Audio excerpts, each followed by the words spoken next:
ප්‍රථමයෙන් දේශීය පුවතක්.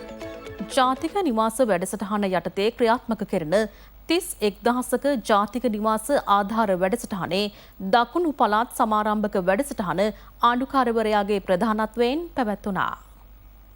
දකුණු පළාත තුළ මේ වසරේදී ඉදිකිරීමට අපේක්ෂිත නිවාස සංඛ්‍යාව 540ක්. ඉන් 59 දෙනෙකු සඳහා සංකේතාත්මකව ප්‍රධාන පත්‍ර පිරිනැමීම දකුණු පළාත් ආණ්ඩුකාර මහාචාර්ය සුසිරිපාල මානවඩු මහතාගේ ප්‍රධානත්වයෙන් සිදු කෙරුණා.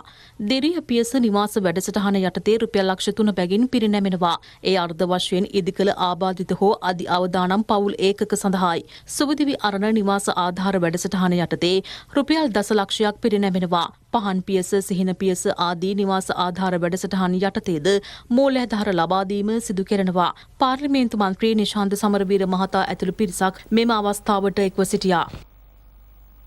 දැන් කෙටි විරාමයක්.